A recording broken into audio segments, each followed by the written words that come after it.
ಎಂದೋ ಆಗಬೇಕಾದ್ದು ಇವತ್ತು ಆದಂಗೆ ಇದೆ. ಲೇಟ್ ಆಯಿತು. ಹಾಂ, ಗಾಯ ಆಗಿ ಅದು ವ್ರಣ ಆಗಿ ಕೊಳತ್ಕೊಂಡು ಕೀವು ಬಂದು ಸ್ಮೆಲ್ ಆಮೇಲೆ ವಾಸನೆ ಬಂದು ಗಬ್ಬಾಗಿ ಆಮೇಲೆ ಅದು ಒಣಗೋಯ್ತು ಅದರ ಪಡಗದು. ಆಮೇಲೆ ಇವರು ಕ್ರಮ ತಗೋತಾರೆ. ಹೌದು. ಬಿ ಜೆ ಪಿಯಲ್ಲಿ ಈ ಉಚ್ಚಾಟನೆಯ ಕತೆ. ಬಸನಗೌಡ ಪಾಟೀಲ್ ಯತ್ನಾಳನ್ನು ಮಾಡಿದ ಬಳಿಕ ಬೆಂಗಳೂರಿನ ಯಶವಂತಪುರ ಕ್ಷೇತ್ರದ ಶಾಸಕ ಎಸ್ ಟಿ ಸೋಮಶೇಖರ್ ಹಾಗೂ ಯಲ್ಲಾಪುರದ ಶಾಸಕ ಶಿವರಾಮ್ ಹೆಬ್ಬಾರ್ಗೆ ಬಿ ಜೆ ಪಿ ಹೋಗಿ ಬನ್ನಿ ಅಂತ ಹೇಳಿದೆ. ಗೇಟ್ ಪಾಸ್ ಇಬ್ಬರನ್ನು 6 ವರ್ಷ ಪಕ್ಷದಿಂದ ಉಚ್ಚಾಟನೆ ಮಾಡಿದ್ದಾರೆ. ಅದು 6 ಅಂದರೆ ಅಷ್ಟೇ, ಅದು ಮುಗೀತು ಕತೆ ಅಂತ. ರಾಜ್ಯ ಉಸ್ತುವಾರಿ ರಾಧಾಮೋಹನ್ ದಾಸ್ ಅಗರ್ವಾಲ್ ಅವರು ರಾಜ್ಯಕ್ಕೆ ಭೇಟಿ ಕೊಡುವ ಹೊತ್ತಿನಲ್ಲೇ ಇದಾಗಿದೆ ಅಂದರೆ ಅರ್ಥ ಗುಂಪುಗಾರಿಕೆ ಸಹಿಸಲ್ಲ ಅಂತ ಸಂದೇಶ ಕೊಡ್ತಾ ಇದೆಯಂತೆ. ಯಾವಾಗ ಸಂದೇಶ? ಎಷ್ಟು ಸರಿ ಬಂದು ಹೋಗಿದ್ರು. 1947ರಿಂದ ಪಾಕಿಸ್ತಾನ ಭಾರತದಲ್ಲಿ ಟೆರರಿಸ್ಟ್ ಕೆಲಸ ಮಾಡ್ತಿದೆ. Right. ನಾವು ಮಾಡಿದ್ದೇನು ಸಹಿಸಲ್ಲ ಅಂತಿದ್ವಿ. ಅನ್ಕೊಂಡೇ ಬಂದಿದ್ದು. ಮಾಡೋ ಕೆಲಸ ಮಾಡ್ತಾ ಇರ್ತಾರೆ.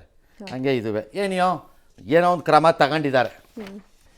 ಸರಿ, ಈ ರೆಬೆಲ್ ನಾಯಕರಿಗೆ ಬಿಸಿ ಮುಟ್ಟಿಸ್ಬಿಟ್ಟಿದ್ದಾರೆ ಅಂತ. ಯಾವ ಬಿಸಿನೂ ಇಲ್ಲ, ಕೋಲ್ಡೂ ಇಲ್ಲ, ಏನೂ ಆಗಲ್ವ ಸರ್? ಎಂಥದ್ದು ಇಲ್ಲ.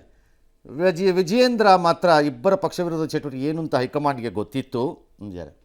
ಹೌದಾ? ಗೊತ್ತಿದ್ರೆ ಕತೆ ಕಾಯ್ತಾ ಇದ್ರಂತ. ಆ್ಯಕ್ಚುಲಿ ಇವರಿಬ್ಬರಿಗೆ ಲೋಕಲಿ ಬಿ ಜೆ ಪಿನಲ್ಲಿ ಯಾರೋ ಸಪೋರ್ಟ್ ಮಾಡ್ತಿದ್ರು. ಅವ್ರು ಯಾರು ಅನ್ನೋದು ವಿಜಯೇಂದ್ರ ಗೊತ್ತಿರಬೇಕಲ್ಲ. ಇಷ್ಟು ದಿನ ಇವ್ರು ಉಳ್ಕೊಂಡಿದ್ದೆ ನನ್ನ ಪ್ರಕಾರ ತಪ್ಪು. ಇವತ್ತು ಯತ್ನಾಳ್ ಆ ವಿಷಯವಾಗಿ ಮಾತಾಡಿದ್ದಾರೆ ಸರ್. ಯಾರೋ ಇವತ್ತು ಖುಷಿ ಪಟ್ಟಿದ್ದಾರೆ, ಬೇಸರ ಆಗಿರಬೇಕು ಅಂತ. ಇವತ್ತು ಉಚ್ಚಾಟನೆ ನಿರೀಕ್ಷಿತ, ಖುಷಿ ಇದೆ. ನಾವೆಲ್ಲ ಫ್ರೀ ಬರ್ಡ್ಗಳು, ಆಲ್ರೆಡಿ ಫ್ರೀ ಬರ್ಡ್ಗಳವು. ಹೌದು. ಯಾವ ಕೇಜು ಇರಲಿಲ್ಲ ಅವಕ್ಕೆ. ಹೌದು. ಇನ್ನೇನು ಫ್ರೀ ಬರ್ಡ್? ಯಾವಾಗಲೂ ರೆಕ್ಕೆ ಬಿಚ್ಚಿದ್ರು. ಇಂಥ MLAಗಳ ಆಟಗಳನ್ನು ನಾನು ಭಾಳ ದಿನದಿಂದ ನೋಡ್ಬಿಟ್ಟಿದ್ದೀನಿ. ಹೊಸ್ತೇನಲ್ಲ, ಇದೇನು ಹೊಸದಲ್ಲ ಇದು. ಅವ್ರ ಹಣೆ ಬರ ಬಿಚ್ಚಿಟ್ಟು ಬಿಡ್ತೀವಿ ಅಂತ ಯಾರು ಹೆಬ್ಬಾರು. ಓಹೋ, ಈಗ ಬಿಚ್ಚಿಡ್ಲಿ, ಜೊತೆಲಿ ಒಂದೊಂದು ತಿಳ್ಕೊಬೇಕು ಎರಡೂ ಶಾಸಕರು. ಬಿ ಜೆ ಪಿ ಪಕ್ಷ ಏನಾರು ಇರಲಿ, ನಿಮ್ಗೆ ಇಷ್ಟ ಇದೆಯೋ ಇಲ್ವೋ, ದೊಡ್ಡ ಪಕ್ಷ ಎಲ್ಲ ಅರಗಿಸ್ಕೊಳತ್ತೆ. ನೀವು ಅರಗಿಸ್ಕೊಳ್ಳೋದು ಹೇಗೆ ಅಂತ ಟ್ರೈ ಮಾಡಿ ಅಷ್ಟೇ. ಇನ್ನು ಮುಂದಕ್ಕೆ ವೈಯಕ್ತಿಕವಾಗಿ ಅವ್ರಿಗೇನ. ಕಾಂಗ್ರೆಸ್ಸು ಅಷ್ಟೇ. ನಾಳೆ ಕಾಂಗ್ರೆಸ್ ವಿರುದ್ಧ ಯಾರು ಏನಾರು ಮಾಡ್ಕೊಂಡು ಓಡಾಡಿದಾಗ ಅವ್ರನ್ನ ಕಳಿಸಿದ್ರೆ ಮನೆಗೆ ಕಾಂಗ್ರೆಸ್ ಅರಗಿಸ್ಕೊಳತ್ತೆ ಅದನ್ನು. ಅದರ ಪರಿಣಾಮಗಳನ್ನು ಪಕ್ಷಗಳು ನುಂಗು ಬಿಡುತ್ತವೆ. ನಿಮ್ಮಿಬ್ರದ್ದು ನೋಡ್ಕೊಳ್ಳಿ ಏನಾಗುತ್ತೆ. ಹಾಂ, ಮಾಜಿ CM ಸ್ವಾಗತಿಸಿದ್ದಾರಂತೆ ಯಾರು? ಯಡಿಯೂರಪ್ಪನವರು. ಸೋಮಶೇಖರ್ನ ಎನ್ಕರೇಜ್ ಮಾಡಿ ಇಲ್ಲಿವರೆಗೂ ತಂದಿದ್ದೇ ಯಡಿಯೂರಪ್ಪನವರು. ಅವ್ರದ್ದೇ ಇದು, ನನ್ನ ಪ್ರಕಾರ ಅವ್ರದ್ದೇ ಪಾಪದ ಕೂಸೋದು. ಹೋಗಿ ಬಂದು ಕೂಸಂದ್ರೆ ರಾಂಗ್ ಅಲ್ಲ, ಪೊಲಿಟಿಕಲಿ ಅವ್ರದ್ದೇ ಅದು ಕೇಸ್. ಅದು ಯಾರು ಸೋಮಶೇಖರ್ನ ಪಕ್ಷದ ಎಲ್ಲರ ಮನಸ್ಸು ಮತ್ತು ವಾದಗಳು ಮತ್ತು ರಾಜಕೀಯವಾದಂತಹ ಲೆಕ್ಕಾಚಾರಗಳನ್ನು ಮೀರಿ ಮೈಸೂರಿಗೆ ಉಸ್ತುವಾರಿ ಮಾಡಿದ್ದು? ಬೊಮ್ಮಾಯಿ, ಸೋಮಶೇಖರ್, ಯಡಿಯೂರಪ್ಪ ಆ್ಯಂಡ್ ವಿಜಯೇಂದ್ರ. ಸೋಮಣ್ಣನ ಅವಮಾನ ಮಾಡಿ ಕಿತ್ತು ಬಿಸಾಕಿದ್ಯಾರ ಆ ಟೈಮಲ್ಲಿ? ನೀವುಗಳೇ. ಹೌದು, ಆ ಕೀರ್ತಿ ಇವ್ರಿಗೆ ಸಲ್ಲಬೇಕು. ನೀವುಗಳೇ ಆ ಕೀರ್ತಿ ನೀವೇ ತಗೋಬೇಕೀಗ. ಈಗ ಉಳಿಸ್ಬೇಕಾಗಿತ್ತು, ಈಗ ಉಳ್ಸಕ್ಕೆ ಹೋದರೆ ಹಾಗಲ್ಲ. ಅದಕ್ಕೆ ಹೇಳೋದು, ಏನೋ ಯಾರು ದೊಡ್ಡವರಲ್ಲ ಅಂತಂದಿದ್ದಾರಂತೆ. ನಮಗೂ ಗೊತ್ತು ದೊಡ್ಡವರಲ್ಲ ಅಂತ. ನೀವು ಬಿಟ್ಟು ಹೋದಾಗ ನೀವು ದೊಡ್ಡವರಾಗಿರಲಿಲ್ಲ ಪಕ್ಷಕ್ಕೆ. ನೀವು ಅದಕ್ಕೆ ಓಡಿ ಬಂದಿದ್ದು ವಾಪಸ್ ಪಕ್ಷಕ್ಕೆ. ಎಸ್, ಪಕ್ಷ ವಿರೋಧಿ ಚಟುವಟಿಕೆಗಳನ್ನು ಏನು ಮಾಡಿದ್ರು, ರಾಜ್ಯದಲ್ಲೂ ಸಹ ನಮ್ಮ ಕೋರ್ ಕಮಿಟಿನೂ ಕೂಡ ಹಲವಾರು ಬಾರಿ ಚರ್ಚೆ ಮಾಡಿ ಕೇಂದ್ರಕ್ಕೂ ಕೂಡ ನಾವು ಒತ್ತಾಯ ಮಾಡಿದ್ವಿ. ಹಾಗಾಗಿ ಎಸ್ ಟಿ ಸೋಮಶೇಖರ್, ಅದೇ ರೀತಿ ಶಿವರಾಮ್ ಹೆಬ್ಬಾರ್ ಇಬ್ಬರು BJP ಶಾಸಕರು ಪಕ್ಷ ವಿರೋಧಿ ಚಟುವಟಿಕೆಗಳ ಹಿನ್ನೆಲೆಯಲ್ಲಿ ಅವರ ವಿರುದ್ಧ ಈ ಒಂದು ಶಿಸ್ತು ಕ್ರಮವನ್ನು ಕೈಗೊಂಡಿದ್ದಾರೆ. 6 ವರ್ಷಗಳ ಕಾಲ ಅಮಾನತನ ಮಾಡಿರ್ತಕ್ಕಂಥದ್ದು. ಸ್ವಾಗತ ಮಾಡ್ತೇನೆ. ಒಂದು ಒಳ್ಳೆಯ ಡಿಸಿಷನ್ ತೆಗೆದುಕೊಂಡಿದ್ದಾರೆ. ಯಾರೂ ಕೂಡ ಮಂತ್ರಿ ರೇಪ್ ಮಾಡಿದಂಥದ್ದು ಯಾವುದೂ ಕೂಡ ಇಲ್ಲ. ಅಂಥವ್ರಿಗೂ ಪಕ್ಷ ವಿರೋಧಿ ಚಟುವಟಿಕೆಗಳು ಭಾಗವಹಿಸಿದಾಗ ಅಂದಿನ ರಾಜ್ಯಾಧ್ಯಕ್ಷ ಆಗಿದ್ದ ಕಟೀಲ್ ಅವರಿಗೆ ಮತ್ತು ಎಲ್ಲ ಹಿರಿಯ ಮುಖಂಡರಿಗೆ ಗಮನಕ್ಕೆ ತಂದಾಗ್ಯೂ ಕೂಡ ಯಾವುದೇ ಕ್ರಮ ಜರುಗಿಸಿ ಅವರನ್ನು ಪಕ್ಷದ ಎತ್ತರದ ಸ್ಥಾನದಲ್ಲಿ ತಗೊಂಡು ಹೋದಾಗ ಪಕ್ಷದಲ್ಲಿ ತಟಸ್ಥವಾಗಿ ಇರಲೇಬೇಕಾದಂಥ ಅನಿವಾರ್ಯತೆ ಇತ್ತು. ಎಸ್ ಸರ್, ಅನಿವಾರ್ಯತೆ ಕಟ್ಟುಬಿದ್ದು ಈ ಡಿಸಿಷನ್ಗೆ ಬಂದ್ರ ಸರ್? ಏನು ಅನಿವಾರ್ಯತೆ ಅಂದರೆ, ಈಗ ಯತ್ನಾಳ್ನ ಉಚ್ಚಾಟನೆ ಮಾಡಿದ್ರು, ಅದಾದ ನಂತರದಲ್ಲಿ ಬೇರೆ case. Yatnal was directly attacking, ಸರಿಯೋ ತಪ್ಪೋ, ಅಧ್ಯಕ್ಷನ. ಹೌದು, ವಿಚ್ ಇಸ್ ರಾಂಗ್ ನನ್ನ ಪ್ರಕಾರ. ಬಹಿರಂಗವಾಗಿ. ಹಾಂ, ಸರಿ, ನಿಮ್ಮ ಮನಸ್ಸಿಗೆ ಏನಿದೆಯೋ ಏನೋ. ಶಿಸ್ತಿನ ವಿಚಾರದಲ್ಲಿ ಸ್ಥಾಪಿತ ಅಧ್ಯಕ್ಷನ ಮೇಲೆ ಎಗರ್ತಾ ಕುತ್ಕೊಳ್ಳೋದು ಅದು ಒಳ್ಳೆ ನಾಟ್ ಎ ಫೇರ್ ಥಿಂಗ್ ಅದು. ಯತ್ನಾಳದ ಕೇಸ್ ಬೇರೆ ಹೌದು. ಮತ್ತು ತೀರ ವೈಯಕ್ತಿಕವಾಗಿ ಹೋಗಿತ್ತದು. ಇವರಿಬ್ಬರ ಕೇಸ್ ಬೇರೆ. ಇವರಿಬ್ಬರದು ಅನುಕೂಲ ಸಿಂಧು ರಾಜಕಾರಣ ಅಷ್ಟೇ, ಇನ್ನೆಂಥದ್ದೂ ಇಲ್ಲ ಇದರೊಳಗಡೆ. ಭಾರತೀಯ ಜನತಾ ಪಕ್ಷಕ್ಕೆ ಬಂದರೂ ಅಂದು ಮಂತ್ರಿ ಆಗಬೇಕಾಗಿತ್ತು. ಅವತ್ತು ಶಿವರಾಮ್ ಹೆಬ್ಬಾರ್ಗೆ ಆರ್ ವಿ ದೇಶಪಾಂಡೆಯನ್ನು ಮೀರಿ ನಾನೇನಾದರೂ ಒಂದನ್ನು ಕಂಡುಹಿಡ್ಕೋಬೇಕು ರಾಜಕೀಯವಾಗಿ ಅಂತಿತ್ತು. ನನ್ನ ಜೀವನದಲ್ಲಿ ಮಂತ್ರಿ ಆಗಲ್ಲ, ನಾನು ಇಲ್ಲೇ ಇದ್ರೆ ದೇಶಪಾಂಡೆ ಅವರು ಇರೋವರೆಗೂ ಕಾಂಗ್ರೆಸ್ಸಲ್ಲಿ ಅಂತ ಗೊತ್ತಿತ್ತು. ಆ ಕಾರಣಕ್ಕೆ ಹಾರಿದ್ರು, ಬಂದರು, ಮಂತ್ರಿ ಆದರು. ನಂತರ ಕಾಂಗ್ರೆಸ್ ಅಧಿಕಾರಕ್ಕೆ ಬಂದಾಗ ಅದು ಏನೇನು ಅವ್ರ ಮನಸ್ಸಿನಲ್ಲಿ ಭಯ ಬಂತೋ, ಬೇಜಾರಾಯಿತೋ, ಅವ್ರದ್ದು ಯಾವುದಾದ್ರು ಮಂತ್ರಿಗಿರಿ ಸಂದರ್ಭದ ಏನಾದ್ರು ಯೋಚನೆ ಬಂದ್ಬಿಡ್ತಾ ಯಾವ ಟೆನ್ಷನ್ ಗೊತ್ತಿಲ್ಲ. ಅದು ಲೇಬರ್ ಡಿಪಾರ್ಟ್ಮೆಂಟು ಕರೋನಾ ಪರೋನಾ ಈ ಥರ ಏನೇನೋ ಯಾಕೆ ಬೇಕಿದು ಸವಾಸ ಅಂದರು, ವಾಪಸ್ ಹಳೆ ಕಡೆಗೆ ಓಡೋಗ್ಬಿಟ್ರು. ಸೋಮಶೇಖರ್ಗೂ ಅಷ್ಟೇ ಆಯಿತು. ದೆನ್ ಈ ಕೇಮ್ ಬ್ಯಾಕ್ ಒರಿಜಿನಲಿ ಕಾಂಗ್ರೆಸ್, ಹಂಗಾಗಿ ವಾಪಸ್ ಕಾಂಗ್ರೆಸ್ ಕಡೆಗೆ ಹೋಗಿ ಕೂತ್ಕೊಂಡ್ರು. ಏನಿದೆ ದೊಡ್ಡ ಇದರಲ್ಲಿ ಎಲ್ಲರಿಗೂ ಗೊತ್ತಿತ್ತಿದು. ಇದಕ್ಕೆ ಇಷ್ಟು ದಿನ ಯಾಕೆ ತಡಿಬೇಕಾಗಿತ್ತು ಇವರು BJP-ಯವರು? Useless fellows. ಅಧಿಕಾರ ಇಲ್ಲದೆ ವಿರೋಧ ಪಕ್ಷದ ಸ್ಥಾನದಲ್ಲಿ ಕೂರೋದು ಅಷ್ಟು ಕಷ್ಟವಾಗುತ್ತೆ ಸರ್ ಕೆಲವರಿಗೆ. ಕಾಲ್ ಅವ್ರವ್ರುಗಳು ತಗೋಬೇಕು, ನಮಗೆ ಗೊತ್ತಿಲ್ಲ ಅದು. ಯಾಕಂದರೆ ನನಗದ್ರದ್ದು ಅರಿವಿಲ್ಲ. ನಿಮಗೇನಾದ್ರು ಅರಿವಿದ್ದರೆ ಹೇಳಿ. ಅಧಿಕಾರ ಅನ್ನೋದು ಹೇಗಿರುತ್ತೆ ಅನ್ನೋದು ನನಗೆ ಗೊತ್ತಿಲ್ಲ. ಅದು ಅವ್ರವ್ರಿಗೆ ಬಿಟ್ಟಿದ್ದಿದ್ದು. ನನ್ನ ಪ್ರಕಾರ ಸೋಮಶೇಖರ್ ಅಂಡ್ ಹೆಬ್ಬಾರ್ ಅಧಿಕಾರಕ್ಕೋಸ್ಕರ BJP-ಯಿಂದ ದೂರ ಹೋಗಿದ್ದಾರೆ ಅಂತ ನಾನು ಅನ್ಕೊಳ್ತಿಲ್ಲ. ಈಗ ಬೇರೆ ರೀಸನ್ಸ್ ಇದೆ, ವೈಯಕ್ತಿಕವಾದಂಥ ರೀಸನ್ಸು ಇರ್ಬೋದು, ರಾಜಕೀಯವಾಗೂ ಇರಬಹುದು, ಅಥವಾ ಅವರು ನಿರ್ವಹಿಸಿದ ಹುದ್ದೆಗಳ ಸಂದರ್ಭಗಳಲ್ಲಿ ಏನಾದರೂ ಇದ್ದರೂ ಇರಬಹುದು, ನನಗೆ ಗೊತ್ತಿಲ್ಲ ಯಾವ ರೀಸನ್ಗೆ ಇದು ಮಾಡಿರ್ತಾರೆ ಅಂತ. ಹಾಗಾಗಿ ಅವರವರ ಅನುಕೂಲಕ್ಕೆ ತಕ್ಕಂತೆ ಅವರು ಮಾಡ್ಕೊಂಡಿದ್ದಾರೆ. BJP ಇಲ್ಲಿವರೆಗೆ ಬಿಟ್ಟಿದ್ದೇ ತಪ್ಪು, ಇದನ್ನು ಮೊದಲೇ ಮುಗಿಸ್ಬೇಕಾಗಿತ್ತು.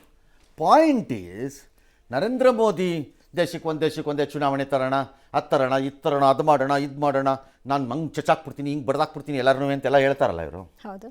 ಇದನ್ನು ಮಾಡಿ. ಅವನು ಯಾವನಾರು ಆಗಿರಲಿ MLA, ಯಾವ ಸಿಂಬಲಲ್ಲಿ ಆಯ್ಕೆ ಆಗಿದ್ದಾನೆ ಆ ಸಿಂಬಲಲ್ಲಿ ಬಾಯಿ ಮುಚ್ಕೊಂಡು ಇರಬೇಕು ಅವನು. ಇಲ್ಲ ನಾ ಬದಲಾಯಿಸ್ತೀನಿ ಅನ್ನೋದಿದ್ರೆ ರಾಜೀನಾಮೆ ಕೊಟ್ಟು ಇವನು ಯಾವ ಸಿಂಬಲ್ ಬೇಕೋ ಅದ್ರ ಮತ್ತೆ ಆಯ್ಕೆ ಆಗಬೇಕು. ಆಚೆ ಹೋಗೋದು ಮತ್ತೇನು ಬೇಕು ರೂಲ್ ಮಾಡಿ. ಇದ್ಯಾಕೆ ಮಾಡೋ, ಇದ್ಯಾಕಿದು?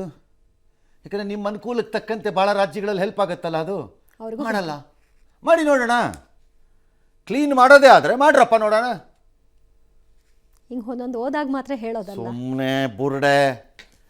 ಹಾಗಾಗಿ ಬಿಡ್ತಾ ಇರ್ತಾರೆ ರೈಲನ್ನು. ಇವ್ರಿಗೆ ಅನುಕೂಲ ಆಗದಿದ್ದಾಗ ಹಿಂಗೆ, ಅನುಕೂಲ ಆದಾಗ ಹಾಗೆ ಅಷ್ಟೇ. ಇದರಿಂದ ಇವ್ರಗಳ ಮೇಲೆ ಪರಿಣಾಮಗಳಾಗ್ಬೋದು ಸರ್ ಮುಂದಿನ ರಾಜಕೀಯ ಭವಿಷ್ಯ? ಇಬ್ಬರ ಮೇಲೂ ಏನೋ ಆಗೋಗ್ಬಿಡುತ್ತೆ ಅಂತ ನಾನು ಹೇಳಿಲ್ಲ, ಆಗೋದೇ ಇಲ್ಲ ಅಂತಲೂ ಹೇಳಲ್ಲ. ಇವರಿಬ್ಬರಿಗೂ ಆಪ್ಷನ್ ಏನಿದೆ ಈಗ? ಇಲ್ಲ ಇಂಡಿಪೆಂಡೆಂಟಾಗಿ ಉಳ್ಕೋಬೇಕು, ಚುನಾವಣೆ ಹತ್ತಿರ ಬಂದಾಗ ಯಾವ್ದಾರು ಒಂದನ್ನು ಆಯ್ಕೋಬೇಕು. ಅವಾಗ ಇಂಡಿಪೆಂಡೆಂಟ್ ಆಗೋದ್ರೆ ಮನೆಗೆ ಕಳಿಸ್ತಾರೆ ಜನ ಗ್ಯಾರಂಟಿ. ಇಬ್ಬರೂ ಯಾವುದೊಂದು ಪಕ್ಷ ಆಯ್ಕೋಬೇಕು. ಯಾವ ಪಕ್ಷವನ್ನು ಆಯ್ಕೆ ಮಾಡ್ಕೋತಾರೆ? JDS ಇಲ್ಲ, ಇದ್ರೂ ಹೋಗೋಕ್ಕಾಗಲ್ಲ ಈಗ ಸದ್ಯಕ್ಕೆ. ಉಳ್ಕೊಂಡಿದ್ದು ಕಾಂಗ್ರೆಸ್. ಸೊ ಆಬ್ವಿಯಸ್ಲಿ ಇವರ ನಡಿಗೆ ಕಾಂಗ್ರೆಸ್ ಕಡೆಗೆ ಹೋಗುತ್ತೆ ಚುನಾವಣಾ ಸಂದರ್ಭಕ್ಕೆ. ಈಗೇನಾಗುತ್ತೋ ನಂಗೆ ಗೊತ್ತಿಲ್ಲ. ಈಗ ಓಡಾಡ್ಕೊಂಡು ಈಗ ಹೆಂಗೆ ಲವ್ ಮ್ಯಾರೇಜ್ ಥರ ಲಿವ್ ಇನ್ ರಿಲೇಷನ್ಶಿಪ್ಪಲ್ಲಿ ಇದ್ರು ಈಗ ಕಾಂಗ್ರೆಸ್ಸಲ್ಲಿ, ಈಗ ಪರ್ಮನೆಂಟ್ಲಿ ಬೇಕಾದ್ರೆ ಮದುವೆ ಆಗ್ಬೋದು ಅಷ್ಟೇ ಇವರು. ಅದಕ್ಕೆ ಹೇಳಿದ ಫ್ರೀ ಬರ್ಡ್ಸ್ ಅಂತ. ಅಷ್ಟೇ. ದೇವರ್ ಇನ್ ಲಿವಿಂಗ್ ರಿಲೇಷನ್ಶಿಪ್ ಅಷ್ಟೇ ಕಾಂಗ್ರೆಸ್ ಜೊತೆ. ಅದೇನು ಎಲ್ಲವನಿಗೂ ಗೊತ್ತಿದೆ ಅದು ರೀ. ಸೊ ಚುನಾವಣೆ ಬಂದಾಗ ಐ ಡೋಂಟ್ ನೋ, ಎರಡೂ ಕಾನ್ಸ್ಟಿಟ್ಯೂಯೆನ್ಸಿಸು ಕ್ಯೂರಿಯಸ್ ಆಗಿದೆ ನನಗೆ. ಇದು ಕಾಂಗ್ರೆಸ್ಗೆ ಈ ಇಬ್ಬರು ಅಭ್ಯರ್ಥಿಗಳಿಗೆ ಗ್ಯಾರಂಟಿ ಗೆಲ್ಲಬೇಕು ಅನ್ನೋದೇನು ಕಾನ್ಸ್ಟಿಟ್ಯೂನ್ಸಿ ಏನು ಆಗಿರಬೇಕಾಗಿಲ್ಲ. ಅದು ಭಾಳ ಬದಲಾವಣೆ ಆಗಿದೆ ಎರಡೂ ಕ್ಷೇತ್ರದಲ್ಲಿ. ಇಫ್ BJP ಡಿಟರ್ಮೈನ್ಡ್ ಆಗಿ ಇವತ್ತಿಂದಾನೇ ತಯಾರಿಗಳನ್ನು ಮಾಡ್ಕೊಳ್ಳೋಕೆ ಸ್ಟಾರ್ಟ್ ಮಾಡಿಕೊಂಡ್ರೆ, ಸರಿಯಾದ ಕ್ಯಾಂಡಿಡೇಟ್ಗಳನ್ನು ಇಟ್ಕೊಂಡು ಸ್ವಲ್ಪ ಹಣಬಲನೂ ಇರಬೇಕು ಇದ್ದವರನ್ನು ಇಟ್ಕೊಂಡ್ರೆ ಇಬ್ಬರಿಗೂ ಸರಿಯಾಗಿ ಆಟ ಆಡಿಸ್ಬೋದು ಬೇಕಾರೆ.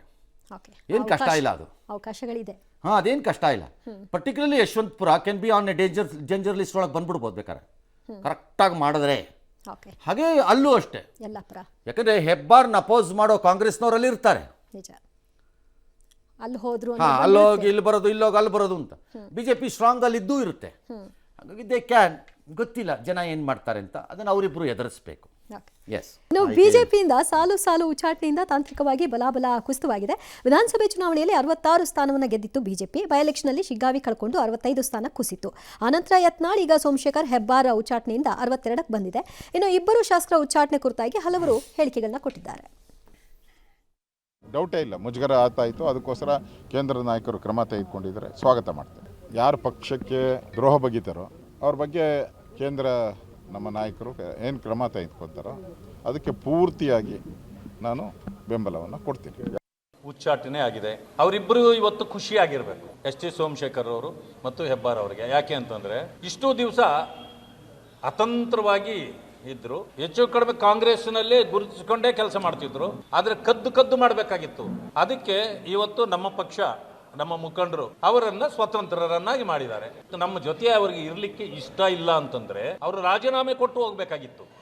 ನಂದೇನೇನು ಪಕ್ಷ ವಿರೋಧ ಮಾಡಿಲ್ಲ, ಯಾವುದೇ ಭ್ರಷ್ಟಾಚಾರ ಪ್ರಕರಣ ಇಲ್ಲ, ಏನೂ ಇಲ್ಲ. ಆದಾಗ್ಯೂ ನನ್ನನ್ನು ಉಚ್ಚಾಟನೆ ಮಾಡಿದ್ರು. ಅಪ್ಪ ಮಗ ಸಾಕಷ್ಟು ಪ್ರಯತ್ನ ಮಾಡ್ಯಾರ. ಯಾರು ಪೋಕ್ಸೋ ಪ್ರಕರಣ ರೈಟ್. ಉಚ್ಚಾಟನೆಗೆ ಇಂಥದ್ದೇ ಕಾರಣ ಇರಬೇಕು ಅಂತ ಏನಾದ್ರೂ ಇದೆಯಾ ಸರ್? ಕೆಲವರು ಹೇಳ್ತಿದ್ರು ಭ್ರಷ್ಟಾಚಾರದ ಪ್ರಕರಣ ಅಥವಾ ಇನ್ನೊಂದು. ಹಂಗೇನಿಲ್ಲ. ಯಾವ ರಾಜಕೀಯ ಪಕ್ಷದಲ್ಲೂ ಉಚ್ಚಾಟನೆಗೆ ಸ್ಪಷ್ಟವಾಗಿ ಹೀಗೆ ಕಾರಣ ಇರಬೇಕು ಅಂತಿಲ್ಲ. ಕಾರಣ ಇಲ್ಲದೆ ಮನೆಗೆ ಕಳಿಸಿರೋ ಕೇಸನ್ನು 1000 ತೋರಿಸ್ತೀನಿ ಇಂದಿರಾ ಗಾಂಧಿ ಹತ್ರ ನಾನು. ಅದೇನಿಲ್ಲ, ಹಂಗೇನಿಲ್ಲ ಅದು. ಬಟ್ ಅಶೋಕ್ ಹೇಳ್ತಿದ್ರು ಪಕ್ಷ ದ್ರೋಹ ಮಾಡಿದವರಿಗೆ. ಯಾವ ದ್ರೋಹ? ವಾಟ್ ದ್ರೋಹ ಯು ಆರ್ ಟಾಕಿಂಗ್? ನೀವು ರಾಜಕಾರಣಿಗಳೆಲ್ಲರೂ ದ್ರೋಹಿಗಳೇ. ಹೇಗೆ ಸರ್? ನೀವೆಲ್ಲರೂ ದ್ರೋಹಿಗಳೇ. ವ್ಯವಸ್ಥೆ, ಪ್ರಜಾಪ್ರಭುತ್ವದ, ಗೌರವಯುತ ಪ್ರಜಾಪ್ರಭುತ್ವದ ದ್ರೋಹಿಗಳೇ ನೀವೆಲ್ಲ. ನಕಲಿ ಶ್ಯಾಮರು ನೀವೆಲ್ಲ, ಎಲ್ಲರೂ.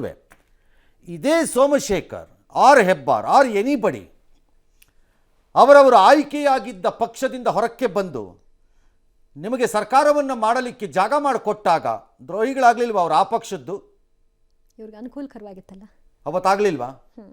This is what I am saying. ನಿಮ್ಮ ಅನುಕೂಲಕ್ಕೆ ತಕ್ಕಂತೆ ನೀವು ಮಾತಾಡೋದಾದಾಗ ಹೀಗಾಗೋದು. ಅದರ ಬದಲು ಟೆಲ್ ಯುವರ್ ಮೋದಿ ಇದನ್ನು ರಿಪೇರಿ ಮಾಡಿ ಬಿಗಿ ಮಾಡ್ತೀವಿ ಅನ್ನೋದೇ ಆದರೆ ದೇಶವ್ಯಾಪಿ ಆಗಲಿ ಮಾಡಿ, ಬಿಗಿ ಒಂದೇ ಸರಿಗೆ ಮಾಡಿ. ಯಾವನ್ ಬೇಡ ಅಂದಿರೋ ನಿಮ್ಮನ್ನ? ಹೌದು, ಪಕ್ಷಕ್ಕೆ ಲಾಯಲ್ ಆಗಿರಬೇಕು. ಅದು ಇದು ದ್ರೋಹ ಅಲ್ಲ. ಇದೇನು ದ್ರೋಹ ಆಗತ್ತೆ? ಹೇಗೆ ದ್ರೋಹ ಆಗತ್ತಿದು? ನನಗೆ ನಂಗೆ ಅನಿಸಲ್ಲ. ಯಾಕಂದರೆ ನೀವೆಲ್ಲರೂ ದ್ರೋಹಿಗಳೇ, ಒಂದಲ್ಲ ಒಂದು ರೀತಿಯಲ್ಲಿ. ಒಂದಲ್ಲ ಒಂದು ರೀತಿಯಲ್ಲಿ ಎಸ್. ಎಲ್ಲರೂ ಲಾಭಾರ್ಥಿಗಳೇ, ಎಲ್ಲರೂ ಬೆನಿಫಿಷಿಯರಿಯೇ, ಫಲಾನುಭವಿಗಳೇ. ಹೌದು, ಎಲ್ಲರೂ ನಿಮ್ಮ ಅನುಕೂಲಕ್ಕೆ ತಕ್ಕಂತೆ ರಾಜಕಾರಣವನ್ನು ಬಳಸಿಕೊಂಡು ಅದು ಜನಹಿತಕ್ಕೆ ಎಂದು ಬಿಂಬಿಸಿರುವವರೇ ಅಂತ ಕಚಡಗಳೇ ಎಲ್ಲರೂ. ಹಾಗಾಗಿ ನಮಗೆ ಹೇಳಕ್ಕೆ ಬರಬೇಡಿ ಈ ರೀತಿ ಮಾರಲಿಸ್ಟಿಕ್ ವಿಚಾರಗಳನ್ನು. ಹೊಸದಾಗಿ ಹೇಳೋ ರೀತಿ ನಮ್ಮ ಹತ್ರ ಹೇಳಕ್ಕೆ ಬರಬೇಡಿ. ನೀವು ಹೇಳ್ಕೊಂಡು ಸಾಯಿರಿ, ಹಾಳಾಗೋಗಿ, ನಮಗೇನು ಹೋಗಬೇಕು? ನಿಜ. ಒಂದು ರಾಷ್ಟ್ರೀಯ ಪಕ್ಷಕ್ಕೆ ಉಚ್ಚಾಟನೆ ಒಂದು ಅಸ್ತ್ರ ಆಗಬಾರ್ದು ಅಂತ ಯತ್ನಾಳ್ ಹೇಳ್ತಿದ್ರು ಸರ್. ಹಾಗೇನಿಲ್ಲ, ರಾಷ್ಟ್ರೀಯ ಪಕ್ಷ ಅಲ್ಲ, ಎಲ್ಲ ಪಕ್ಷಕ್ಕೂ ಉಚ್ಚಾಟನೆ ಅನ್ನೋದು ಒಂದು ಇರುತ್ತೆ. ನನ್ನ ಪಾಯಿಂಟ್ ಈಸ್ ಮಾಡ್ಕೊಳ್ಳಿ. ಈ MLAಗಳ ವಿಚಾರದಲ್ಲಿ ಮಾತ್ರ ಜಾಗ ಕೊಡಬಾರ್ದು ಅವ್ರಿಗೆ. ನೀನು ಪಕ್ಷವನ್ನು ಬಿಟ್ಟು ಪಕ್ಷಕ್ಕೆ ಹೋಗು, ನೋ ಪ್ರಾಬ್ಲಮ್. ಬಟ್ ಯಾವ ಚಿಹ್ನೆಯ ಅಡಿಯಲ್ಲಿ ಆಯ್ಕೆಯಾಗಿದ್ದೀಯೋ ಅದಕ್ಕೆ ನೀನು ಬದ್ಧನಾಗಲೇಬೇಕು. ಬೇಡ ಅನ್ನೋದು ರಿಸೈನ್ ಮಾಡಿ ಒಳಗೆ ಬರಬೇಕು. ರಿಸೈನ್ ಮಾಡಿ ಒಳಗೆ ಬರಬೇಕು. ಪಕ್ಷನೇ ಸಹಿಸಕ್ಕಾಗ್ತಿಲ್ಲ ಅಂದಮೇಲೆ ಇನ್ನೇನಿಗೆ ಬೇಕು? ಯಾಕೆ? ವೈ ಇಲ್ಲ ಅದಾಗೆ ಇದು ಹೀಗೆ ನನಗೆ ಹಂಗೆ ಮಾಡ್ತಾರೆ, ಹಿಂಗೆ ಮಾಡಿಬಿಟ್ರು, ಅವೆಲ್ಲ ನಿಮ್ಮ ವೈಯಕ್ತಿಕವಾದ ವಿಚಾರಗಳು, ನನ್ನ ಹತ್ರ ಹೇಳಕ್ಕೆ ಬರಬೇಡಿ. ಸೋಮಶೇಖರ್ಗೆ, ಹೆಬ್ಬಾರ್ಗೆ ಕ್ಷೇತ್ರದ ಜನ ನಿಮ್ಗೆ ಯಾವ ಕಾಟನೂ ಕೊಟ್ಟಿಲ್ಲ. ನೀವು ಮಾಡಿಕೊಂಡಿರೋ ಕಾಟಗಳೆಲ್ಲ ಒಳಗಡೆ. ನನ್ನ ಕಾರ್ಯಕ್ರಮಕ್ಕೆ ಕರೀಲಿಲ್ಲ, ನನಗೆ ಅದಾಗಿಲ್ಲ, ನನಗೆ ಇದಾಗಿಲ್ಲ, ನನಗೆ ಲೇಬರ್ ಡಿಪಾರ್ಟ್ಮೆಂಟ್ ಚೂರು ಪ್ರಾಬ್ಲಮ್ ಇದೆ, ನನಗೆ ಇದ್ಯಾವುದೋ ಸಹಕಾರ ಇಲಾಖೆಯಲ್ಲಿ ಏನೋ ಒಂಚೂರು ಪ್ರಾಬ್ಲಮ್ ಇತ್ತು ಅಂತ. ಇದೆಲ್ಲ ನಿಮ್ಮ ಪ್ರಾಬ್ಲಮ್ಗಳು, ಕ್ಷೇತ್ರದ ಜನ ಅಲ್ಲ. ಅದಕ್ಕೆ ಕ್ಷೇತ್ರದ ಜನ ನಿಮ್ಮನ್ನು ಆಯ್ಕೆ ಮಾಡಿದ್ದು ಸಿಂಬಲ್ ಮೇಲೆ. ಹೌದು, ಅದಕ್ಕೆ ಮರ್ಯಾದೆ ಕೊಡೋದಾದ್ರೆ ಅದರಲ್ಲಿ ಇರಬೇಕು. ಇಲ್ಲಿ ರಾಜೀನಾಮೆ ಕೊಟ್ಟು ಮತ್ತೆ ಕಂಟೆಸ್ಟ್ ಮಾಡ್ಬೋದು, ತಪ್ಪಲ್ಲ. ಅದು ಕಾಂಗ್ರೆಸ್ಸಿನ ಹಸ್ತದಲ್ಲೂ ಬೇಕಾದ್ರೂ ಮಾಡ್ಕೊಳ್ಳಿ, ಅಥವಾ ರಿಪಬ್ಲಿಕನ್ ಪಾರ್ಟಿ ಅಮೇರಿಕದ ಜೊತೆ ಸಿಂಬಲ್ ಎಲ್ಲರೂ ಮಾಡ್ಕೊಳ್ಳಿ, ನನಗೇನು ಹೋಗ್ಬೇಕು. That is democracy. ಅದನ್ನು ಮೋದಿ ಮಾಡಬೇಕು ಅಂತಿರೋದು ನಾನು. ಅದನ್ನು ಮಾಡ್ರಪ್ಪ, ನೋಡ್ತೀವಿ. ಈ ಭಾರತೀಯ ಜನತಾ ಪಕ್ಷಕ್ಕೆ 65, 42 ಆಗಲಿ, ಏನೀಗ? So what? ಎನಿಯೋ ಭಾರತೀಯ ಜನತಾ ಪಕ್ಷ ನಾಳೆ 4 ಸ್ಥಾನ ಕಳೆದುಕೊಳ್ಳೋದ್ರಿಂದ ಅಚಾನಕ್ಕಾಗಿ ಅವಕಾಶ ಬಂದು ಬಿಟ್ಟರೆ ಸರ್ಕಾರ ರಚನೆ ಮಾಡುವಂತಹ ಶಕ್ತಿಯಲ್ಲಿದೆ ಅನ್ನೋದೇನಿಲ್ವಲ್ಲ. You cannot form the government except ಕಾಂಗ್ರೆಸ್ಸಿನ ಬೋಗಸ್ ಆರ್ಗ್ಯುಮೆಂಟು, ಸರ್ಕಾರ ಕೆಡುತ್ತಿದ್ದಾರೆ ಅಂತ. One of the most bogus and silly and idiotic argument ಅಂದರೆ ಕಾಂಗ್ರೆಸ್ದೇ. ನಮ್ಮ ಸರ್ಕಾರ ಕೆಡುತ್ತಾ ಇದ್ದಾರೆ, ಬೋಗಸ್ ಫೆಲೋಸು ಆ ವಿಚಾರದಲ್ಲಿ ಹೆಂಗಾಗುತ್ತೆ ಸಾಧ್ಯನೇ ಇಲ್ಲ ಅದು. ಹಾಗಾಗಿ ಭಾರತೀಯ ಜನತಾ ಪಕ್ಷಕ್ಕೆ 65 ಇರೋದು 66 ಆದರೂ ಅಷ್ಟೇ, 46 ಆದರೂ ಅಷ್ಟೇ, 70 ಆದರೂ ಅಷ್ಟೇ. It doesn't make any difference ನಾವು. ಹಾಗಾಗಿ ಈ ನಂಬರ್ 4 ಏನೋ ಬಿದ್ದೋಗಿದ್ದು ಏನೋ ಆಗೋಯ್ತು, ಬಿ ಜೆ ಪಿಗೆ ಏನೂ ಆಗಲ್ಲ. ಬಿ ಜೆ ಪಿಗೆ ಅದರಿಂದ 3 ವರ್ಷ ಟೈಮ್ ಇದೆ. You have to act like a proper opposition. ಅದಾದ ನಂತರ ಜನ ನಿಮ್ಮನ್ನು ಒಪ್ತಾರೋ ಬಿಡ್ತಾರೋ ನಿಮಗೆ ಬಿಟ್ಟಿದ್ದಿದ್ದು. ಅಯ್ಯೋ ಸಾರಿ, ಜನಕ್ಕೆ ಬಿಟ್ಟಿದ್ದಿದ್ದು. ಸೇಮ್ ಕಾಂಗ್ರೆಸ್ಗೂ ಅಷ್ಟೇ. ಈ ಇಬ್ಬರು ಕಾಂಗ್ರೆಸ್ಗೆ ಬರುವುದರಿಂದ ಡಿ ಕೆ ಶಿವಕುಮಾರ್ಗೆ ಒಂಚೂರು ಲಾಭ ಆಗ್ಬೋದೇನೋ, ನನ್ನ ಪರವಾಗಿ ಮಾತಾಡೋಕ್ಕೆ 2 ತುಟಿ ಸಿಕ್ತು ಅಂತ, ಒಂದು ಬಾಯಿ ಸಿಕ್ತು ಅಂತ ಅಷ್ಟೇ. ಐ ಡೋಂಟ್ ನೋ ಮಾತಾಡ್ತಾರೋ ಇಲ್ವೋ ನಂಗೆ ಗೊತ್ತಿಲ್ಲ. ಮಾತಾಡಿದ್ರೆ ಅದು ಬಿಟ್ಟರೆ what is the benefit for Congress ಇದರಲ್ಲಿ? ಸೋಮಶೇಖರ್ ಮತ್ತು ಹೆಬ್ಬಾರ್ ಇಲ್ಲದೆ 130 ಸ್ಥಾನ ಬಂದಿರೋ ಕಾಂಗ್ರೆಸ್ಗೆ ಇವರಿಬ್ಬರು ಬಂದ ತಕ್ಷಣ ಏನು ತಾಜ್ ಮಹಲ್ ಬಂದು ಕಟ್ಕೋತಾರ ಸದಾಶಿವನಗರದ ಶಿವಕುಮಾರು? ಏನಿಲ್ವಲ್ಲ. ಹಾಗಾಗಿ ಎರಡೂ ಪಕ್ಷಗಳಿಗೆ ಇವರಿಬ್ಬರಿಂದ ಏನೂ ಆಗಬೇಕಾಗಿಲ್ಲ. ಇವರಿಬ್ಬರು ಅವರ ಭವಿಷ್ಯವನ್ನು ಸರಿಯಾಗಿ ಕಂಡುಹಿಡ್ಕೋಬೇಕೀಗ. ಜನ ಅದಕ್ಕೆ ಏನು ರಿಯಾಕ್ಟ್ ಮಾಡ್ತಾರೆ ನಂಗೆ ಗೊತ್ತಿಲ್ಲ. ಎಸ್, ಬೆಂಗಳೂರು ವಾಹನ ಸವಾರಿಗೆ ಶಾಕ್ ಕೊಟ್ಟಿದೆ ಸರ್ಕಾರ. ವ್ಯಾಪಕ ಜನಾಕ್ರೋಶದ ಬಳಿಕ 2022ರಲ್ಲಿ ನಿಂತಿದ್ದ ಟೋಯಿಂಗ್ ಪದ್ಧತಿಯನ್ನು ಮತ್ತೆ ಜಾರಿಗೊಳಿಸ್ತಾ ಇದ್ದಾರೆ. ಇನ್ನು ಮುಂದೆ ರಸ್ತೆಯಲ್ಲಿ ಅಡ್ಡಾದಿಡ್ಡಿ ಬೇಕಾಬಿಟ್ಟಿ ವಾಹನಗಳನ್ನು ನಿಲ್ಲಿಸಿದ್ರೆ ದಂಡ ಹಾಕ್ತಾರೆ. ಖಾಸಗಿ ವಾಹನದಲ್ಲಿ ಟೋಯಿಂಗ್ ಮಾಡಲ್ಲ, ಬದಲಾಗಿ ಪೊಲೀಸರಿಂದಲೇ ಇನ್ನು ಮುಂದೆ ಟೋಯಿಂಗ್ ಮಾಡಿಸ್ತಾರೆ. ಇದಕ್ಕೆ ಹೋಮ್ ಗಾರ್ಡ್ ಸಿಬ್ಬಂದಿಯ ಸಹಾಯವನ್ನು ಪೊಲೀಸರು ಪಡ್ಕೊಳ್ಬಹುದು. ಹೊಸ ನಿಯಮಗಳೊಂದಿಗೆ ಟೋಯಿಂಗ್ ಆರಂಭ ಮಾಡೋದಕ್ಕೆ ಹಿರಿಯ ಅಧಿಕಾರಿಗಳು ಸೂಚನೆ ಕೊಟ್ಟಿದ್ದಾರೆ. ಖಾಸಗಿಯವರ ವಿರುದ್ಧ ವಾಹನ ಡ್ಯಾಮೇಜ್, ದುರ್ವರ್ತನೆ ಆರೋಪ ಕೇಳಿಬಂದಿತ್ತು. ಹೆಬ್ಬಾಳ, ಸಿಲ್ಕ್ ಬೋರ್ಡ್ ಸೇರಿದಂತೆ ಬೆಂಗಳೂರಿನ 19 ಕಡೆ ಸಂಚಾರ ದಟ್ಟಣೆ ಆಗ್ತಾ ಇತ್ತು ಅಂತ ಪೊಲೀಸರು ವರದಿ ಕೂಡ ಕೊಟ್ಟಿದ್ರು. ಇದನ್ನು ಆಧರಿಸಿ ಈಗ ಇದನ್ನು ಜಾರಿಗೆ ತರಬೇಕು ಅಂತ ಗೃಹ ಸಚಿವರು ಈ ಬಗ್ಗೆ ಪ್ರಸ್ತಾಪ ಮಾಡ್ತಾರೆ. ಬಟ್ ಯಾವತ್ತಿಂದ ಅಂತ ಇನ್ನೂ ಹೇಳಿಲ್ಲ.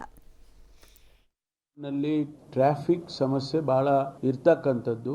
ಪೊಲೀಸ್ ಇಲಾಖೆ ಮತ್ತು BBMP ಒಂದು ಕೋಆರ್ಡಿನೇಟೆಡ್ ಎಫರ್ಟ್ಸ್ ಮಾಡಿದ್ರೆ ಟ್ರಾಫಿಕ್ ಸಮಸ್ಯೆಗಳು ಬಗೆಹರಿಯುತ್ತವೆ. 90 ಕಡೆ ಹೆಚ್ಚು ಒತ್ತಡ ಬೀಳ್ತಕ್ಕಂಥದ್ದು, 8-9 ಕಡೆ ಇನ್ನು ತುಂಬಾ ಹೆಚ್ಚು ಸಮಸ್ಯೆಗಳಾಗುವಂಥದ್ದು. ಅದರಲ್ಲಿ ಹೆಬ್ಬಾಳ್ ಜಂಕ್ಷನ್ ಇರ್ಬೋದು, ಸಿಲ್ಕ್ ಬೋರ್ಡ್ ಜಂಕ್ಷನ್ ಇರ್ಬೋದು, ಈ ರೀತಿ ಒಂದು 9 ಕಡೆ ಹೆಚ್ಚಿನ ಸಮಸ್ಯೆಗಳು ಆಗಿದೆ. ಮಳೆ ಬಂದ್ರೆ ಶುರುನಲ್ಲೇ ಟ್ರಾಫಿಕ್ ಸಮಸ್ಯೆಗಳು ಇನ್ನೂ ಹೆಚ್ಚಾಗ್ತದೆ.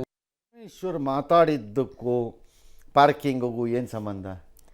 ಸಿಕ್ಕ ಕಡೆ ಹಾಕಿದಾಗ ಅದು ಬೇರೆ. ಅದು ಇವಾಗ ಇಲ್ಲಿವರೆಗೂ ಅವ್ರು ಮಾತಾಡಿದ್ದಕ್ಕೂ ಪಾರ್ಕಿಂಗಿಗೂ ಏನು ಸಂಬಂಧವೋ ಏನೋ. ನಮ್ಮವರು ಪಾರ್ಕಿಂಗಿಗೆ ಅವ್ರು ಮಾತಾಡಿದ್ದನ್ನು ಹಾಕದೆ ಇನ್ನೇನೋ ಹಾಕ್ಬಿಟ್ರೆ ನಂಗೆ ಗೊತ್ತಿಲ್ಲ. ಹಾಕೋವಾಗ ನಮ್ಮ ಮಾಡ್ರ ಇದ್ರ ಕೆಲಸಕ್ಕೆ ಯಾವುದೋ ಎಡವಟ್ಟು ಕೆಲಸಕ್ಕೆ ಇರ್ಬೋದು, ಗೊತ್ತಿಲ್ಲ. ನನಗಂತೂ ಕಾಣಿಸ್ಲಿಲ್ಲ ಈಗ ಇಲ್ಲಿವರೆಗೆ. ಸಮ್ ಡೇ ಈ ವೆಹಿಕಲ್ ಸ್ಟೋ ಆಗಲೇಬೇಕಿತ್ತು. ಝೀರೋ ಟೋಯಿಂಗನ್ನು ಕೊಡುವಂತಹ ಸೌಭಾಗ್ಯವನ್ನು ದಯಪಾಲಿಸುವಂತಹ ಅದ್ಭುತ ಒಳ್ಳೆಯ ಬುದ್ಧಿ ನಮ್ಮ ಜನರಿಗೆ ಇದೆ ಅಂತ ನಾನು ನಂಬಿಲ್ಲ. ಅವರು ಹಂಗೆ ಇದ್ದಾರೆ, ನಾನೇನು ನಂಬಕ್ಕಾಗಲ್ಲ. ನಿಜ. ದಿಮಾಕು, ಕೊಬ್ಬು, ಅಹಮ್ಮು, ಮದ, ಇದರಲ್ಲೇ ಅರ್ಧ ರಾಂಗ್ ಪಾರ್ಕಿಂಗ್ಗಳು. ನೀನು ಯಾವನೋ, ನಿಮ್ಮ ಅಪ್ಪಂದ, ನಿಮ್ಮ ತಾತಂದ, ಪ್ರಶ್ನೆನೇ ಮಾಡಂಗಿಲ್ಲ, ಬರೀ ಇದರಲ್ಲೇ. ಮತ್ತು ಬಹುತೇಕ ಮೇಜರ್ ರೋಡ್ಸು ವೈಡನಿಂಗ್ ಆಗಿವೆ. ವೈಡನಿಂಗ್ ಆಗಿರೋದೆಲ್ಲ ಪಾರ್ಕಿಂಗ್ಗೆ ಅನ್ನೋ ಕಾರಣಕ್ಕೆ ವೈಡನಿಂಗ್ ಆದಂಗಿದೆ. Roads are meant to be for traffic movement, not parking. ಈ ಬೇಸಿಕ್ ವಿಚಾರಕ್ಕೆ ಬಂದ್ಬಿಡ್ಬೇಕು ನಾವು ಬೆಂಗಳೂರಲ್ಲಿ. ಜನರೇ ಅರ್ಥ ಮಾಡ್ಬೇಕು. ಎಕ್ಸೆಪ್ಟ್ ಯಾವ ರಸ್ತೆಯಲ್ಲಿ ಅದಕ್ಕೆ ಅವಕಾಶ ಕೊಡಲಿಕ್ಕೆ ವಿಪರೀತವಾದ ಸ್ಥಳಾವಕಾಶ ಇದೆಯೋ ಅಲ್ಲಿ ಬಿಟ್ಟು, ಮಿಕ್ಕಿದ ಕಡೆ ಕೊಡೋಕ್ಕಾಗಲ್ಲ. ಡಬಲ್ ಸೈಡ್ ಕೊಡೋದು. ಹೌದು, ಎರಡು ಕಡೆ. ರೆಸಿಡೆನ್ಷಿಯಲ್ ಏರಿಯಾಗಳಲ್ಲಿ ಇಟ್ಸ್ ಆಲ್ ರೈಟ್, ಹೆಂಗೋ ಮ್ಯಾನೇಜ್ ಮಾಡ್ಕೋತಾರೆ ಪಾಪ ಜನ. ಮೇನ್ ರೋಡ್ಸಲ್ಲಿ ಯಾರು ಕೇಳೋನಿಲ್ಲ, ಹೇಳೋನಿಲ್ಲ. ಅದಕ್ಕೆ it had to come. But ಈಗ ನೀವು ಮಾಡಬೇಕಾಗಿರೋದು ಏನು ಅಂದರೆ, ಸ್ಪೆಸಿಫೈಡ್ ಟೋಯಿಂಗ್ ಏರಿಯಾಸನ್ನು ಡಿಕ್ಲೇರ್ ಮಾಡಿಬಿಡಿ. ಸುಮ್ಮನೆ ಕಂಡು ಕಡೆ ಎತ್ತಕ್ಕೆ ಹೋಗಬೇಡಿ ವೆಹಿಕಲನ್ನು ಗಲಾಟೆ ಮಾಡ್ಸೋಕ್ಕೆ. ಫಾಲೋಯಿಂಗ್ ಆರ್ ದ ರೋಡ್ಸ್ ಈ ಕೆಳಕಂಡ ರಸ್ತೆಗಳು Towing ಹೇಳಿಬಿಡಿ, ವಾರ್ಡ್ ವೈಸ್ ಕೊಟ್ಬಿಡಿ. ಬೆಂಗಳೂರು ಸಿಟಿ ಕಾರ್ಪೊರೇಷನಲ್ಲಿ ವಾರ್ಡ್ ವೈಸ್ ಎಷ್ಟೋ 200 ವಾರ್ಡ್ ತೋರಿಸ್ತೀರಿ ಸದ್ಯಕ್ಕೆ, 500 ವಾರ್ಡಲ್ಲೇ ಕೊಟ್ಬಿಡಿ. ಫಾಲೋಯಿಂಗ್ ರೋಡ್ಸ್ ಈ ವಾರ್ಡಲ್ಲಿ, ಇಲ್ಲಿ ನಿಲ್ಲಿಸಿದ್ರೆ ಎತ್ತೀವಿ ಗಾಡಿ. ಭಾಳ ಸರಳ. ಈಸಿ ಆಗುತ್ತೆ ಇನ್ನು. ಮತ್ತು ಜಗಳ ಎಳ್ಕೊಂಡು ಹೋಗ್ತಿರೋ ಓನರ್ ಬರ್ತಾನೆ, ಹೌದು, ಬಿಡು ಬಿಡು ಗಾಡಿ ಬಿಡು ಗಾಡಿ ಬಿಡು ಅಂತ ಬರ್ತಾನೆ ಅವನು. ನನ್ನ ಗಾಡಿ ಸ್ಕ್ರ್ಯಾಚ್ ಮಾಡಿ ಸಿಂಪಲ್ ರೋಲ್. ಅಮೇರಿಕಾಲೂ ಇದೆ, ಬೇರೆ ದೇಶದಲ್ಲೂ ಇದೆ, ನಾನು ಎಲ್ಲ ಕಡೆ ನೋಡಿದ್ದೀನಿ ಇದನ್ನು. ಒನ್ಸ್ ಟೋ ಆಗೋದ್ರೆ ಅದರ ಚಾರ್ಜಸ್ಸನ್ನು ಓನರ್ ಪೇ ಮಾಡಬೇಕು. ಟೋ ಆಗತ್ತೋ ಬಿಡುತ್ತೋ, ಲಿಫ್ಟ್ ಆದ್ರೆ ಆಗೋಯ್ತು, they have to pay. Okay, ಆ ನಿಯಮ ಬರಬೇಕು. ತರಿಸ್ಬೇಕು, ಕೊಟ್ಟು ಅಲ್ಲೇ ಇಸ್ಕೋಬೋದು ಗಾಡಿ. ಅಲ್ಬಾ ಅಲ್ಬಾ ಅಲ್ಬಾ ಅಲ್ಬಾ ಅಂತ ಓಡೋಗ್ಬಾರ್ದು ನೀವು. ಅದಾಗತ್ತೆ. ಅಲ್ಲೇ ಕೊಡಿ, ಅಲ್ಲೇ ಟೋ ಚಾರ್ಜ್ ತೊಗೊಂಡ್ಬಿಡ್ಬೇಕು. ಒಂದ್ಸರಿ ಲಿಫ್ಟ್ ಆದ್ರೆ ಆಗೋಯ್ತು. ಟೋಯಿಂಗ್ ಇಲ್ಲದೆ ನಿಮ್ಗೆ ಆಗಲ್ಲ. ಇಟ್ ಅಷ್ಟು ಏನೋ ಮಾಡ್ತೀವಿ ಅಂತೀರಿ, ಅದು ಎಷ್ಟು ಸೈಂಟಿಫಿಕ್ ಪೊಲೀಸರೇ ಆಗಿ ಇದನ್ನ ಮಾಡ್ಬೇಕಂತೀನಿ. ಗೊತ್ತಿಲ್ಲ ನನಗೆ, ಅದಕ್ಕೆ ಹತ್ರ ಮ್ಯಾನ್ ಪವರ್ ಇದೆಯಾ ಇಲ್ವಾ ಅಂತ. ಇದ್ರ ಜೊತೆಗೆ ನಗರದ ಬಗ್ಗೆ ಭಾಳ ಕಾಳಜಿ ತಗೋತಿರೋ ಹೋಮ್ ಮಿನಿಸ್ಟರ್ ಸಾಹೇಬ್ರೆ, ಆರ್ 100,000 ಪಟ್ಟು ಆಸಕ್ತಿ ವಹಿಸುವಂತಹ ನಗರದ ಇನ್ಚಾರ್ಜ್ ಮಂತ್ರಿಗಳೇ, ವಿಚ್ ಈಸ್ ಈ KSLDK, ಹೌದು, ಯಾವ್ಯಾವ ರೋಡಲ್ಲಿ ಫುಟ್ಪಾತ್ ವೆಂಡಿಂಗಿಗೂ ಜಾಗ ಕೊಡಲ್ಲ ಅನ್ನೋದನ್ನು ನೋಟಿಫೈ ಮಾಡಿ. ಕಂಡ ರಸ್ತೆಗಳಲ್ಲಿ ಸ್ಟಾರ್ಟ್ ಆಗ್ತಾ ಇದೆ. ಹೇಳೋನಿಲ್ಲ ಕೇಳೋನಿಲ್ಲ. ನಾನು ನೋಡದೇ ಇರೋ ರೋಡ್ಗಳಲ್ಲೆಲ್ಲ ಸ್ಟಾರ್ಟ್ ಆಗ್ತಾ ಇದೆ. ನಾನು 40 ವರ್ಷದಲ್ಲಿ ಬೆಂಗಳೂರಲ್ಲಿ ನೋಡದೇ ಇರೋ ರಸ್ತೆಗಳಲ್ಲೆಲ್ಲ ಶುರುವಾಗ್ತಾ ಇದೆ ಫುಟ್ಪಾತ್ ವೆಂಡಿಂಗ್, ಫುಟ್ಪಾತ್ ವ್ಯಾಪಾರ. ಕಂಡಿದ್ದ ಕಡೆಯಲ್ಲೆಲ್ಲ ಅದಕ್ಕೇನು ಇತಿಮಿತಿ ಬೇಡವಾ? ಅದಕ್ಕೆ ಯಾವ ರೋಡಲ್ಲಿ ಬೇಕಾದರೂ ವ್ಯಾಪಾರ ಸ್ಟಾರ್ಟ್. 1 ಸ್ಟಾರ್ಟ್ 3, 4, 6, 8, 10 ಮುಗೀತಾ ರೋಡ್ ಕತೆ. ಸರಿ, ಇವಾಗ ಅದನ್ನ ಮಾಡಕ್ ಹೋದ್ರೆ ಬಡವರು ಹೊಟ್ಟೆಗೆ ಯಾವ ಬಡವರ್ರಿ? ಎಲ್ಲ ಬಡವರ ಹೆಸರಲ್ಲೇ ನಡೆಯೋದು ಡ್ರಾಮಾನ. ಯಾವ ಬಡವರು? ನೋಟಿಫೈ ಮಾಡಿ. ಎಲ್ಲಿ ನೋಟಿಫೈ ಮಾಡಿ ಅದನ್ನು. ಎಲ್ಲ ಬಡವರ ಹೆಸರಲ್ಲೇ ನಡೆಸೋದು ದಾಂಧಲೆನ. ನೋಟಿಫೈ ಮಾಡಿಸಿ, ಅದಕ್ಕೆ ಅಂತಲೇ ಬಿಡಿ ಎಲ್ಲಿದೆ ಅಲ್ಲಿ ಜಾಗನ. ಕಂಡು ರಸ್ತೆಯಲ್ಲೆಲ್ಲ ಅಲ್ಲ. ಹೌದು, ಇದನ್ನು ಹಿಂಗೆ ಬಿಟ್ಕೊಂಡು ಹೋದರೆ ವಿಧಾನಸೌಧದ ಮುಂದಿರೋ ರಸ್ತೆಗೂ ಬರುತ್ತೆ.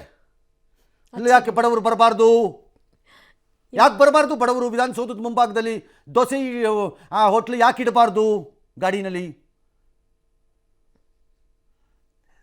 This city has gone to dogs. ಇದು ಸತ್ತೋಗ್ತಾ ಇದೆ ಈ ಸಿಟಿ. ಇದರ ಮಧ್ಯದಲ್ಲಿ ನಾವು ಬದುಕಕ್ಕೆ ಟ್ರೈ ಮಾಡ್ತಾ ಇದ್ದೀವಿ ಕಾಂಪಿಟೇಷನ್ ಅಂತ. ಸಾಧ್ಯ ಇಲ್ಲ. ಬೆಂಗಳೂರಿಗೆ ಭಾಳ ದೊಡ್ಡ ಭವಿಷ್ಯ ಇದೆ ಅಂತ ಯಾರೂ ಪ್ರಭಾವಿಸಬೇಡಿ ಇವತ್ತಿರೋ ಪರಿಸ್ಥಿತಿನಲ್ಲಿ.